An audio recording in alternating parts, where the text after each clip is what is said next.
Food and Body podcast. And you're going to have to be real patient with us today because we are trying a live conversation with Lisa Crawford, the owner and baker of the Tiny Kitchen. If you are on the Savor Food and Body Alpine Nutrition weekly newsletters, you have seen her name pop up many times, both as a recipe creator and also just as a really amazing baker. And so if you are in the Seattle, Washington area and you're not on her email list yet, it's high time that you do so. So we'll put links to that in the show notes. And today, Lisa is going to piggyback on the episode that we did with Amy Carnosh, back in spring, back in season 2, how not all carbs are created equal. So again, there'll be a link to that in the show notes. And Lisa's going to talk a little bit about that, but specifically around bread. So I think bread is one of those carbs that get put on the do not eat demonized list big time, bread and pasta maybe, and that there are so many diet culture versions of bread popping up to keep people like guilt-free in eating bread. And Lisa comes at bread at a whole different perspective if you don't already know about her work. And so we're going to talk a little bit today about what makes certain breads different than others, what actually makes bread, like what is bread supposed to do at its basic fundamental. It should not be a paragraph of ingredients.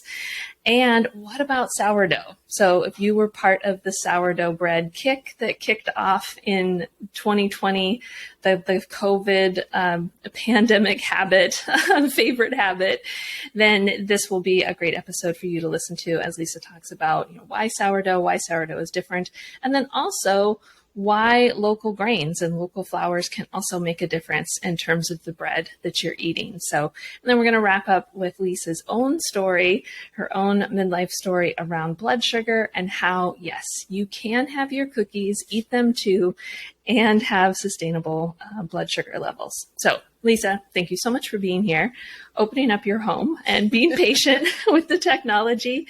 And this has been a long time coming. So thank you for doing this. Oh, absolutely. I'm happy to be here, Amanda. Yeah. So let's just start with, carbs. Amy talked about complex carbs versus simple carbs. Obviously, the bread we're going to talk about today falls more into that complex carbs scenario because we are primarily using whole grains. In your breads, we're using whole grains. So walk us through a little bit the process that you use, what flours you choose to use, sourdough. What's the difference between sourdough and yeasting breads? Right on. Well, I'll start with sourdough because it's a huge component in what makes like the bread I make different. And so many people now, there's been this revolution or renaissance of sourdough bread baking, artisanal bread baking, which just really means handmade. Doesn't have to be super precious. It's just if an artisan uses their hands to make something. So the sourdough process, you feed a sourdough starter, and my process is I feed it twice a day, morning and evening. It's like having a pet. You take care of it. I did have one person tell me recently that for them, it was more like having a needy roommate, which I love that. It was like, oh my gosh, that's like adds this whole other element to it because it is a life choice in taking care of a sourdough starter. But what that does is that it's feeding and maintaining the life of these little microbes that live in this combination of flour and water, wild yeast, and then the good bacteria. Usually it's the lactobacillus, which is what's going to give you a less vinegary sourdough starter, as opposed to, it's a lactic acid as opposed to an acetic acid. So that acid, that acidic environment does a couple things in wheat in general. If you are a follower or if you've ever been a follower of Weston A. Price, they are very, very attuned to the lactic or to the acidic element with wheat. And so what happens with wheat especially is there's an element called, I've forgotten it now, Amanda, phytic acid. And phytic acid is like oxalic acid in leafy greens. It's something that keeps our body from really absorbing all the nutrients that are in the wheat. So if you introduce another acid to that, it kind of, those go head to head. It's very non-scientific the way. I'm not a nutritionist or a dietitian. I'm not a microbiologist, just a baker. But those acids go head to head, keep each other occupied so our body can absorb the nutrients. So that step right there is going to make it so my body gets more real food from that bread, things that I can actually, turn into the elements that my body needs. And then the other thing that's fascinating to me is that the acid, that lactic acid, starts eating away at the gluten before I even touch, before any hands ever touch that dough. So it's happening in the starter, and then the starter gets added to the bulk of the flour and water for your loaf of bread. And that acid starts eating away at the gluten, starts developing the gluten, starts consuming the starches that are in the flour. The starches are like the evil thing, right? In any carb. So it's those starchy carbs that quote unquote evil that we're not supposed to eat, quote unquote, air quotes. Mm-hmm. I'm looking at myself in a camera. You can't see me necessarily. So it starts developing the gluten all by itself. Several years ago now, there was a book called No Knead Bread, and that's essentially what that bread did. It's like you mix it together and you just leave it in your refrigerator, and then you'd pull out you'd like cut off some of that dough, bring it to room temperature, and you bake that off into a loaf. So that's at the most simplest form of making bread this way. That's fine for a loaf now and then, but for somebody who wants to be on like a little bit more regular production, like say you want to sell it at farmers markets, you're going to need something a little bit more consistent and predictable. So yes, so the sourdough starter, sourdough bread, it's 4 ingredients, flour, water, 3 ingredients, flour, water, salt, and the 4th ingredient is that starter that you've been maintaining or I've been maintaining. So the bread label is very simple. Sometimes if I'm using whole grain flour and a different flour, I will list those as 2 separate flours because the ingredients have to be listed in order of weight. So the ingredient with the what am I trying to say? Highest quantity. The highest quantity ingredient gets listed first to the lowest. So salt is thankfully the last ingredient, but salt is always included. Mm-hmm. Salt is for flavor, of course, but salt also plays a part in the bread making process in that it's a governor. It inhibits the yeast from going too crazy. Mm-hmm. The yeast that's in sourdough bread is indeed a wild yeast. It is present in my house. It's present on the wheat itself, on the flour when I receive it from the mill.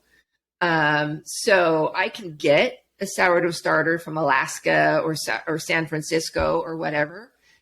Within a short period of time, it's going to become a Bothell Kenmore sourdough starter.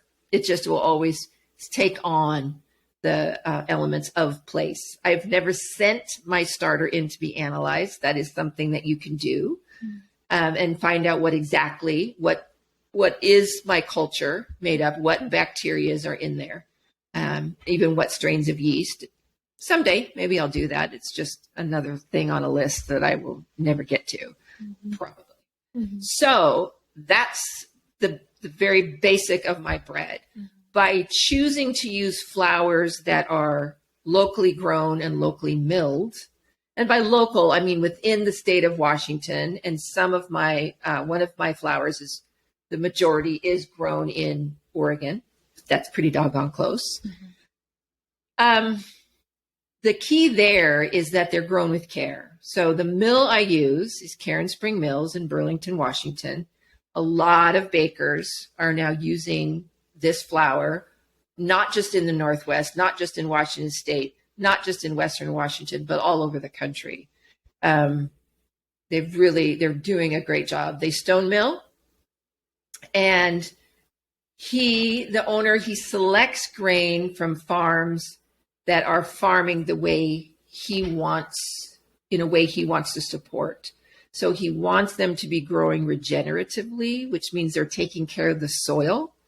That means they're not going to use an excess of artificial fertilizers, because that depletes the soil. It just goes to basic farming techniques. He wants to, so that's one of the first and foremost, is that they need to be regenerative. They don't necessarily have to be organic. There's a lot of farms who aren't organic, who are growing their crops beyond organic standards, but they choose not to be organic because that costs more money.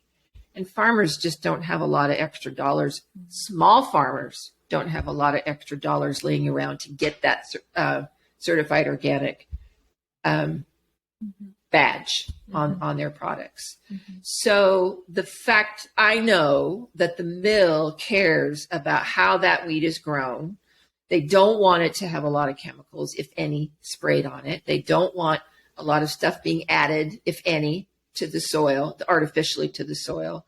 In Eastern Washington, the farmers he uses they're dry farmers. They don't irrigate, so they rely solely on the seasons. So for them, it's very, very important not to disturb the soil. When they harvest, they cut obviously the top part of the stalks, because that's where the grain is, but they leave a certain amount of that stalk to the ground, and that stays there. And then that plant and the roots in the ground, it's going to keep the snow. When the snow comes, it will stay near those roots, and so that it melts, and that's gonna water.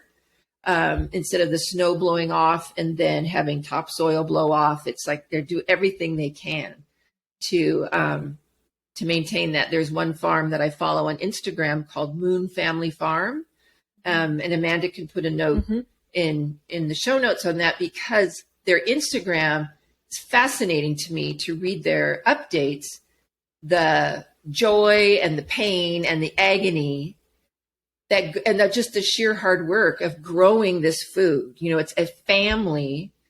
It's a family where the brothers grew up on the farm that they are now growing food on for a lot of people on the west side of the Cascade Mountains. So, it just makes me go, oh, I love what they're doing, and I want to support that. So I not only use flours from these farmers for my bread, but I use it for all the products that I make: cookies, scones, brioche cinnamon rolls. It's all got this great flour. Now, so I use whole grain from the mill. I also buy grain direct from some of these farms, including Moon Family Farms. They have a all-purpose, and they have a whole, like a bread flour that I buy direct, and then I can mill that myself and add that to the bread that I make as well. So I have flour that was ground not that long ago from the mill, and then I have flour that's just been ground the same day that I'm making the dough. And so it's super fresh. Right.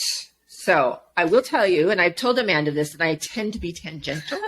And if I get passionate about something, I go off and then I forget where we started. So she's here just to remind me what we're talking about. Well, there's a couple things that I want to highlight. First of all, we didn't say this disclaimer up front, and that's on me, and that's okay.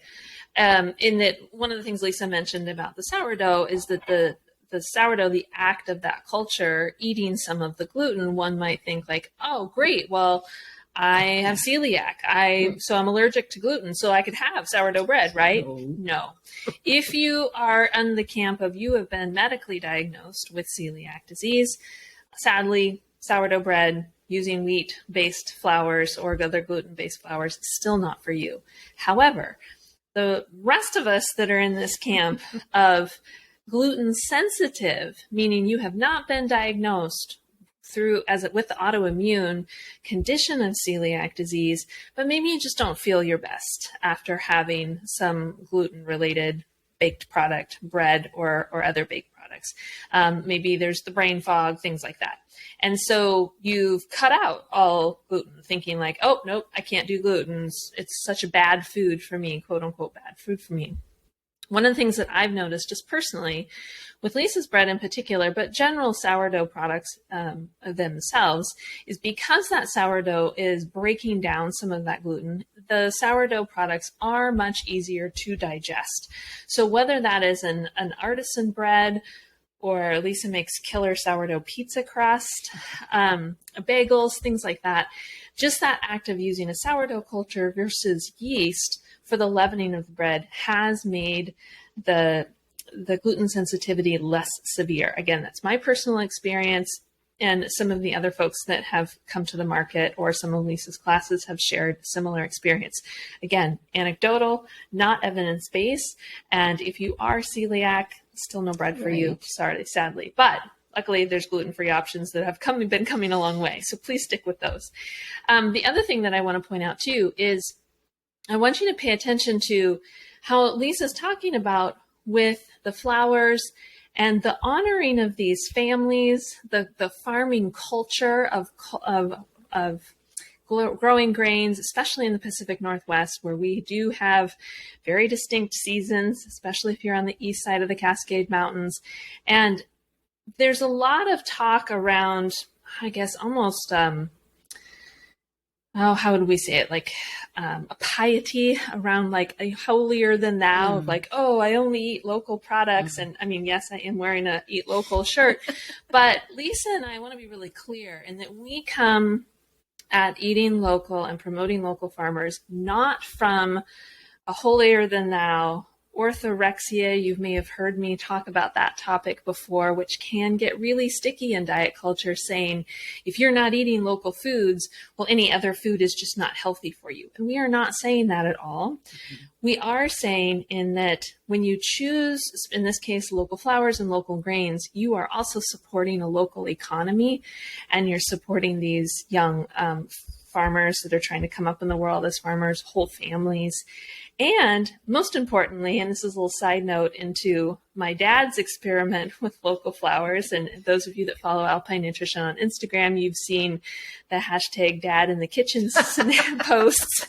And what he has discovered is that he is in love with Lisa's bread also because it has more flavor. So as the whole mission of this podcast is to help women in midlife find more flavor, satisfaction, and pleasure with food in their bodies, when we're choosing local foods, I would argue like most local foods, whether it's grains, flours, fruits and vegetables, meats, dairies, the flavor is going to be that much better and can be more satisfying too. So those are a couple things that I really want to hit home here so that people aren't seeing this as you can only eat local foods to be healthy or anything like that. We're not coming at it from that place. We're more coming at it from can we support an economy? Can we support a local ecosystem? Can we support a local, environmental? I want to say one quick thing about the environmental piece too. Many folks and more studies are being done on this topic. If you fall into the gluten sensitive camp, you may be reacting to how those grains were grown to be made into that flour, made into that bread versus the gluten itself.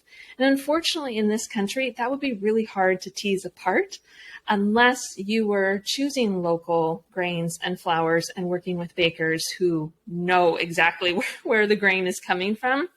And what some of the scientific studies have started showing is that more of the conventional grains that are grown with different pesticides and herbicides are people being more sensitive to those, because often the argument is, well, I go to Europe and I eat conventional baguette grown over there. Like, what's the deal? I don't have a problem. Well, many of the herbicides and pesticides that are allowed in the United States are not allowed in Europe. So again, that's still kind of emerging science. And if you're interested in that, I highly recommend, following on PubMed if you can, or .gov or .org websites, because then you're more likely to get more evidence-based recommendations. So those are a couple of things that, as Lisa was talking, I was like, oh, we should hit on these and these points. No, that's great, especially about how it's grown is huge, but how it's milled. So up at the mill in Burlington, he has a chart. Kevin is the owner. He has a chart on his wall, or did. I don't know if they still have room for it now. Showcasing how a conventional mill mills flour versus how they mill. So a conventional mill has multiple steps. that the flour goes through. I think I have 14 different stages of the milling process, and they end up with 24 marketable products. 24. I can't even tell you what they all are. I think some of it might go to animal feed. Of course, the flour, they separate out the wheat germ. All the bits are separated. Conventional milling, essentially, in super simplified terms, again, they essentially explode the grain, and then they try to put it back together. But once you explode grain, you can't go back and find the vitamins and minerals, so those have to be enriched, which means it's just added externally. Whereas at Care & Spring, I think it's 4 steps. So it's a much, much simpler process to get the flour. Also, so for gluten sensitive people, and maybe why this is, again, I'm not a scientist, and there's always scientists, depending on who's supporting their research. Like tobacco is great for how many years, because the research was supported by the tobacco companies.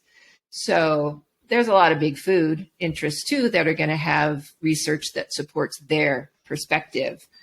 But it's not uncommon for those big, huge bakeries to get their train car full of flour. So it comes in, the flour, you got a box car full of flour, and the bread is leaving for delivery 4 hours later. Whereas when I make bread, the starter is being fed every day, at least 2 days before I ever use it. It has to be, that's the engine of the whole process. So it has to be super happy and lively. But for me, I make dough, like say for Thursday market, I'm making dough starting about 6:30 Wednesday morning. The last of the batches will go into the refrigerator for overnight rest about 5 o'clock p.m. And then I start baking about 5 o'clock the next day. So I bake the loaves that went into the fridge first. And then, so it's just sitting for a long time. So if you have the entire process, 4 hours from flour to delivery truck, there's not just the gluten or how the flour is grown there, but there's a lot of additives that are added that do not have to be listed on a bread label. There's dough conditioners. There's, ironically, all these things that are added to bread to make them like a naturally, artisanally created loaf of bread. That sourdough starter gives shelf life. So I can have a loaf of bread for a week. And yeah, it's going to get a little more dried out, but there's ways that you can revive that. I don't need to buy. There is my daily bread. That is a thing. But I can also have a loaf last all week long, and I know ways to revive it, so that I'm not throwing away stale bread. All these cultures, say Italy, panzanella salad. It's basically a salad using day-old bread. There's the ribollata. I'm sorry, I'm not pronouncing that one correctly. But it's a soup that's thickened with day-old bread. There's so many recipes from cultures where bread is a central element because nothing was going to go to waste. And so that there's, that's just good home economics, just economically using the food we have rather than having to spend more. Eating aside, let's just, the money factor for food, it's not cheap and the prices seem to be going up. So, one thing I want to highlight on that too, because this is a common argument I even get from my dad. Well, why would I spend $8 for a loaf of artisan bread when I could also buy this $1.99 bread from the local grocery market? Well, one of the reasons that you think about the process that Lisa has described is that if that bread only takes 4 hours to get from flour state to bread state, there's not as much labor involved in that. There's not as much care involved in that. And again, when we think about choosing these artisan breads and artisan flours and grains, we're also, by doing so, we're contributing to a whole community of who's made it, the process that went through, who grew the flour, or who milled the flour, who grew the grains, all of that too. And I saw a funny side story. So I was one of those COVID, like, hey, this would be cool. I could make some sourdough, mostly because, as many of you know, I spend part of my time in Seattle, Washington, right down the street from Lisa. The other part of the time I spend in the Eagle Cap Mountains of northeastern Oregon. Not a lot going on over there with delicious bakeries, grocery stores. It's pretty much a food desert. And so in the past, I've been coming up here frequently enough, and I would bring back like coolers full of frozen bread from Lisa. But with COVID, I wasn't going back and forth to the city as much. So Lisa gave me a small amount of her starter. Like, okay, great. I'm going to get this figured out. I have the best teacher in the world. Like, she gave me all of her instructions. Like, I can figure this out. She said, call me, we'll Zoom, like, we'll figure out like how to make it. So I did it, and her timeline of like starting in the morning, being done at 5 p.m. Yeah, that never happened for me. I was more of a starting in the morning. Maybe I got to bed by 1 in the morning the next morning. And that was just the like getting the bread to do its thing. So everything from temperature control to like what the temperatures of your house are in terms of that fermentation process and all of, there's so many steps involved that it really is this artisan work of getting this beautiful bread to come. So I sadly parted ways with my culture. I named it Bonnie. You're supposed to name your starters. Apparently that's a thing. Bonnie and I waved goodbye, and I thought, I will give Lisa $8 for a loaf of bread any day of the week and twice on Sunday, because that's just not who I am. That is not my lifestyle. As she said, it's a lifestyle, and that is not my lifestyle. As you know, I'm out in the mountains. I'm doing stuff. I'm helping people have a healthy relationship with food and body. I don't have time to do all that hands-on piece of things. So that's just something I want to invite you all to keep in mind. Again, this isn't about like eating in a holier than thou way. It's about contributing to a community as well as contributing to some really delicious and nutritious bread for your family and friends, whoever you're cooking for. It is such a community. Even, 100 years ago, there would be regional mills dotted all over the place, usually like often water mills. So they had the classic wheel that turned the stone. And that was for the community. So everybody'd bring their grain and it would be ground. And then more often than not, there would have been, and this is especially in Europe, there would have been a central bakery with the wood-fired oven, and you would bring your loaves there and you would bake them. The baker would bake them for you. And if you've noticed on artisanal breads, there'll be cuts on the top of the loaf. That's called the score. You score the loaf, and that helps how much it springs up in the oven when it's baking. But the origins of that was you had your mark, kind of like a branding. So if I score my loaf this way, the baker knows, oh, that's the Crawford loaves. Okay, great. And that's the Smith loaves, and that's the Jones loaves, whatever. But it was everybody coming together and doing that process. And I love that. I love that, where the whole community was really, the center of it was the mill and the oven. And that's what brought people together. Kind of like in Italy now for grapes and for olives, they have the olive press. They have the smaller, where smaller grape growers can go and get their wines crushed, their grapes crushed for wine. And it's very, very community driven. And not that you're going to be best friends with everybody in that community, but we've come so far from that now. And just so that, we talk about, all of our life in spiritually, physically, mentally, emotionally, all those things. And that would have been a way that a lot of those areas, those needs would be met just around. And now where I have so many customers, well, not so many, but always at farmers markets, there's maybe every 5 to 10 people that stop by. Oh yeah, I can't really eat bread right now, or I'm not eating bread right now. One of my favorite stories though was the gentleman who in Woodinville, he started stopping by and getting stuff, especially the scones in Woodinville. And he told me ahead of time, he goes, okay, so in the fall, I'm starting keto. So basically I won't be coming by very often. It's great. No worries. Do what you need to do. Well, so I didn't see him for a while. And then Thanksgiving was approaching. And so, oh, hi. He goes, yep, well, it's Thanksgiving. And he bought several things. And he was a regular pretty much every week. after Thanksgiving. I loved it.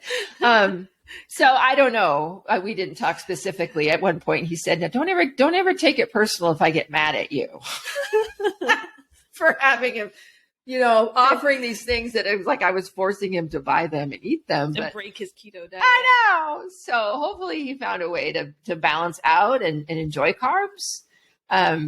So along those lines, and I think this is a really great segue because I have been with you at your booths many times.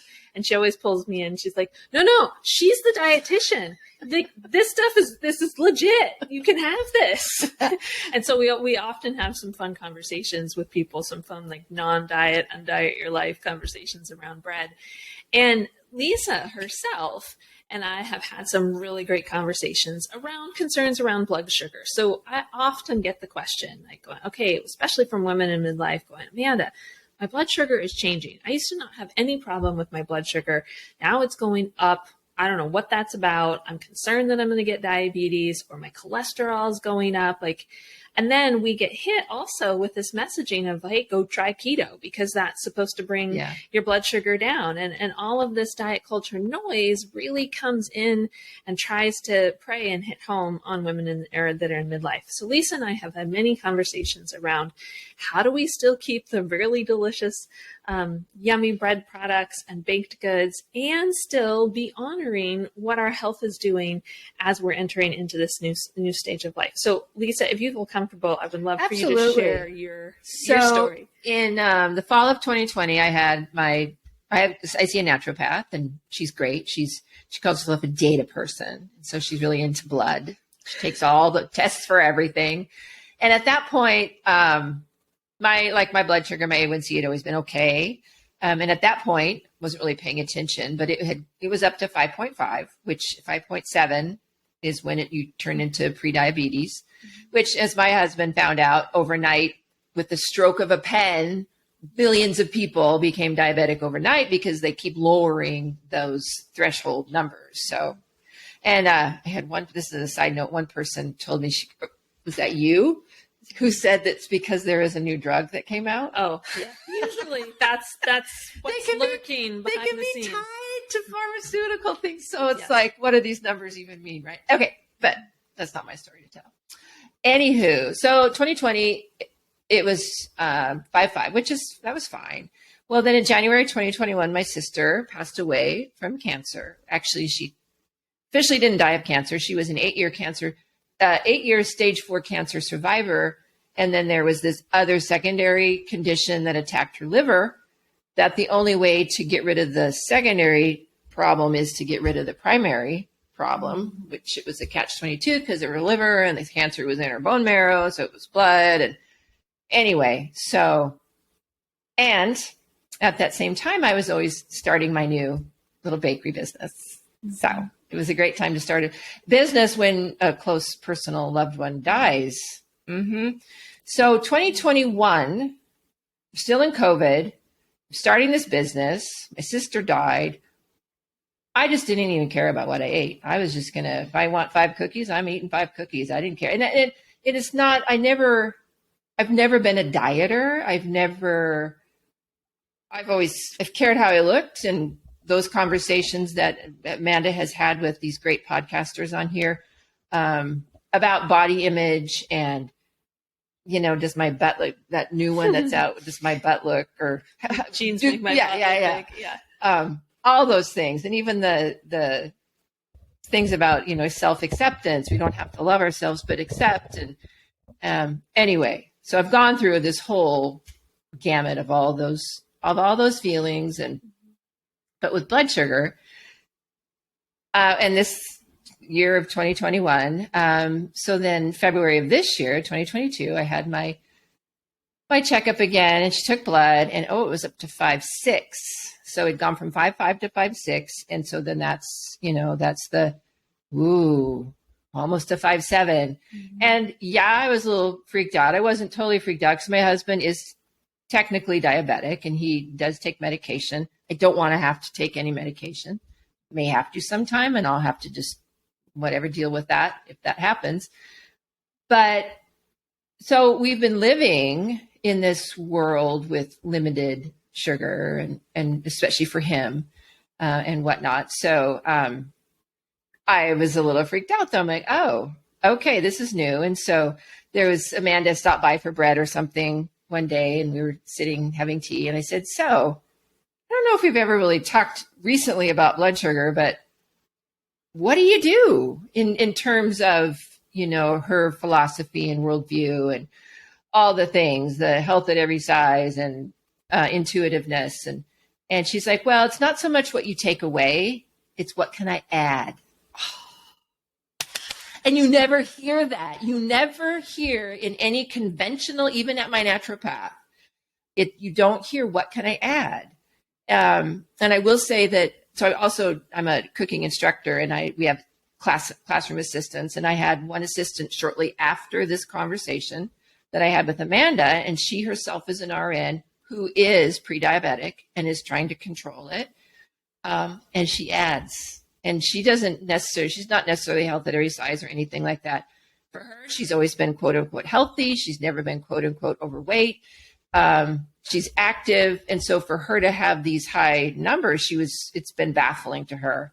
But this one class in particular, we were doing apple hand pies. And afterwards she goes, I don't know if you saw me, but I went running into the back room to eat a handful of nuts because I'm eating one of those. And it was so great to have this conversation where she wasn't afraid. She wasn't living in fear of this food. It looked delicious to her, and she was going to eat one. And they're small. They're like 3 inches in, length. But even so, if she hadn't eaten those nuts first, it probably would have spiked her blood sugar, and that would have been bad for her situation. It wouldn't be an ideal for her body. So, but it was so great to have that conversation with Amanda, and then to hear this from my coworker. It's like, oh, what can I add? So one of my favorite things I've done is I go to Costco. They're not organic because they don't have to be. I get the big thing of fancy unsalted mixed nuts, and my husband eats the salted ones. They just get a little salty for me. I just don't like the flavor. It's purely a savor thing. And I just have dishes of them. I'll have a little dish of those in the bedroom. I have dishes over here in the kitchen where we are. I'll have one downstairs by my desktop. And so then when it's like, oh, I'm hungry, I eat some nuts just to keep things level until I can eat more food, like, some avocado toast with the scrambled egg or whatever, something with, and it's just doing those little things that made a huge difference. And I will tell you that part of my 2021 eating whilst baking for this business. So on market days, it's bake, and then you pack up the car and then you go to the farmer's market. Sometimes there's just no time to eat anything. And so before I started putting out my little squirreled away pockets of mixed nuts around my house, I would just eventually get to a point where it's like, okay, I need to eat something. And I would just eat cookies, which in and of itself, there's nothing wrong with eating cookies, but that wasn't the best thing what my body wanted. What my body wanted was some protein, and it wanted maybe some vegetables, and it wanted, water. I forget to drink water when I'm super busy. And so I just started to feel it. I was tired a lot of the time.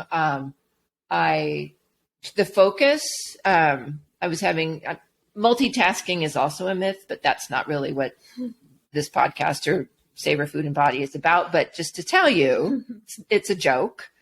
But even more so when your brain doesn't have nutrients to help it fire clearly. And so I was feeling it big time. And so when in February, when I got this bad news and then started giving my body food again, then I didn't stop eating a cookie. I just had nuts first or had something else first, then had the cookie. I tell you what, and I was also had fallen off my HRT bandwagon, which my naturopath, I have this really, it's not very strong. It's just a cream. I can't even remember. I can't even tell you what it is, but was not using that. And she said, oh yeah, get back on that because, a little bit of estrogen is going to help all these different parts of you. Mm-hmm. And I know that's a whole other issue. It's for some people, not for others. But there was about a month where I was, wow, surreally calm and chill and happy. And I was sleeping. And it was like, because I was finally giving my body what it needed in terms of all the foods. And it was crazy. I even messaged the doctor. I said, okay, is this from the hormone or is this from eating better, quote unquote better? And she's like, well, it's probably both, and she's I mean, if there is a conventional naturopath, Amanda and I have had lots of chats about naturopaths, and bless you for being a naturopath. I mean, we both see naturopaths. So, but there's a conventional wisdom side to that practice as well. So anyway, all that to say, so that was like this first little honeymoon thing, eating food again. And so then, then it kind of became more normal, where it was like, yeah, some days I ate better than others, quote unquote, better than others. And some days I actually had breakfast or didn't have breakfast. And it's like, oh, ran to get the nuts. And I could feel it, that there were changes in how my body felt. But when I finally got my blood sugar tested again 2 weeks ago, it was down to 5.3. So, and I don't think that was it wasn't from limiting sugar, because I was having a glass of wine. I was having, maybe even while I was cooking dinner, not after, not like eat some protein first and then have a glass of wine. It's like, no, I'm cooking. I just want a little white wine while I do that. So I felt like a more realistic, for me, way of eating. But the one thing that I did try to do well consistently was having the nuts. So I could always have something to feed myself that was fast and easy to grab, but had fat and some protein and fiber, all those things. And so it was like, give myself something to literally my whole body to chew on until I could actually sit down and enjoy a lunch or whatever. Because that's so much another aspect to it. What we've talked about is that you need to, when I sit down to eat, I'm not mindful in the sense that I'm just going to think about every morsel that's going into my mouth. Just the fact that I'm sitting down and eating. Yeah, I might be playing Boggle on my phone. I might be looking at something else on my phone, but I'm sitting down. Sit down while you eat. That's kind of a big deal. It's kind of a low benchmark maybe for a lot of people, but it's, for me, sometimes it's like the best part of my whole day. It's like, oh, I'm sitting down while I eat. Isn't that great? It's so important. I mean, people, like, when you think about the whole eating experience and going, back to the bread part of it, if you spent the time, the energy, and sought out some really delicious bread or really delicious any other ingredients, like, honor yourself for sitting down to enjoy that, right? And have that eating experience. And I appreciate you sharing, your numbers and what was going on, because, like I said, so many women in midlife, and it's kind of similar to that coworker who said, I don't know why my numbers are just all of a sudden going up, but we do have increased stress in midlife. We like, just genetically, as our bodies get older, those cholesterol, blood sugar, they do go up. And it is so much more a time of life of adding than taking away, because if the moment we start taking away, particularly carbs, our brains are going to go even more haywire than they're already going, especially in perimenopause. So there's so much going on with estrogen fluctuations, which estrogen is also kind of a mood regulator and anxiety regulator and all of that. Well, carbs kind of do the same thing by them being able to convert into serotonin. So if our body already naturally is kind of downplaying the estrogen a little bit, or erratically so, and then we just intentionally get rid of carbs, like we're really shooting ourselves in the foot. So I really hope that if you need to back up, fast forward and listen to Lisa's story here, is that midlife is so much more about adding. What can I add, and focusing on that, as opposed to like, gosh, what do I have to do now to my health? Like, I'm in this hole and I have to dig myself out. It doesn't have to be that way at all. And getting support from your care team is really important too. I'm glad you mentioned that the HRT, that was part of your experience. Like you said, it's not for everybody, but there's no shame in getting the medical support, No. whether that's medications, supplements, whatever, to kind of help keep you in this headspace to where you do rationally think like, hey, I should probably eat some lunch. Hey, I should probably go to bed instead of doom scrolling on my phone, because it's hard to make those cognitive choices when our brains are kind of like all over the place, which they often are in perimenopause and menopause. Absolutely.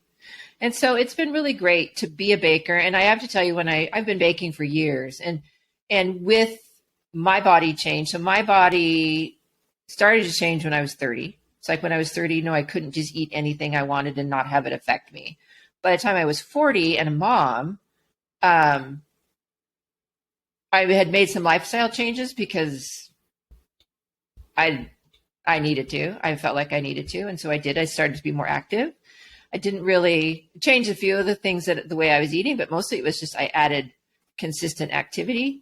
And that's walking. I've never been a runner. I've never been I did over exercise a little bit. Let's see, it was right at the time I turned 50. I'm 59. So about the time I turned 50, I don't know. I had heard that, okay, so you basically start losing muscle mass when you're 60. I'm like, I need to get as strong as I can before I'm 60. And so, yeah, I over exercised and I had to go to a physical therapist. And so, it's stupid. It's like you basically hurt yourself and then you can't do anything for a while. It's like, okay. So anyway, other than that, I've never been an over exerciser, but I will tell you that being a baker, I would see oftentimes much younger people baking who are just these tiny little thin bodies who are like, do they not ever eat what they make? What? How can you? Bakers are supposed to never trust a skinny cook. I know. It's supposed to have some, it's okay to have flesh on yourself. And so that is something that now, I don't know. And for people who, I have a friend and she was very spiritual and she would tell me about the chakras and all that and how, this whole lineup. And there's some of you who are going to be way more, knowledgeable about that than me, but it was interesting to me that at this stage of life, our main chakra is here because it's when we speak. And so now and maybe it's the hormone, maybe it's the better food, but this entire year I have felt better about myself. The podcast with Don't Compromise, Have the Best Sex After 40. That was great listening to that. And because my spouse and I, we do have a very communicative relationship. We really like each other. But even so, I was falling into traps of, he's not going to like me. He probably, blah, blah, blah. If I don't do this, if I don't do that. And now it's like, nah, we just like each other. And so, if you get to grow old with somebody, it's kind of awesome because you're both growing old. I mean, neither of you look like you did when you were 25. So that's a beautiful thing. And so I feel like giving my body a leg up in terms of what I'm giving it to eat and then savoring those things, being outside. We just spent 4.5 days on a boat, not around hardly any other people. And I'm still kind of giddy from that. In fact, I was so giddy, I almost forgot about today's recording. So it's just, whatever you can do. But coming back from this trip, one thing that I need to be outside more. So it's like, I need to eat food that's going to serve my body well, but then I also need to serve my emotional, mental self. And part of that is sitting out on my patio, even in a big bulky coat, writing in my journal. And my journal writing, it's pretty much just a diary or a log. Like I felt like it was the captain's log from Star Trek on the boat, where it's just pretty much what we did every little minute, but just that act of writing and being outside. It's exciting. So I kind of feel now like how I did in February, it was probably about March or April, when I was feeling super good from changing my eating practices to now this is maybe another step of focusing on this other part of me that, and it's, I say focus, and I'm not a focused person. If I look too hard at anything, I obsess, and I usually can't maintain whatever I'm doing. So if you just, instead of turning Hulu on my phone, go out and sit on the patio, and not that there's anything wrong with Hulu on my phone. I enjoy it. But again, you're thinking about like, what else can I add? Exactly. Too? Yes. And I wanted to bring up too, that if people want to add more in their life about learning how to cook with local grains or cook with flours, like your market season is winding down, but you are going to start doing some teaching stuff this winter, and wondering if you want to sneak peek people what that might look like. It's not set in stone yet, but So I am starting to do. So I teach for PCC markets. They're a co-op, but they're a pretty fancy big co-op here in the greater Seattle area, and I teach adults and kids classes there. And then for my tiny kitchen, I am starting next week to do, or actually early October, doing some kid classes again, specifically for people who homeschool, because they can be daytime classes and not when most other people are at school. These folks have a lot of options for enrichment things for their children. So I'm going to start offering those again, and this may morph into, doing some sourdough bread classes here. And these are classes that are in my home kitchen, my home space. So it's very, very much your home, probably a smaller kitchen. There's a reason it's called Tiny Kitchen. When I started to do, during COVID with PCC, we had classes via Zoom. And I'd say that, my business is the Tiny Kitchen, and that people were on the camera. It's like, well, it doesn't look like a tiny kitchen. I'm like, well, it got a little bit bigger when I started doing classes here. So I started doing classes here in 2016, and I've mostly kids, but some adults. And so if there's people who want to learn stuff, then I'll definitely start adding those to my class offerings. And it's a little tricky because it is my home kitchen. That's why the daytime things work so well. Well, eventually we're going to get you, since you already know how to teach online.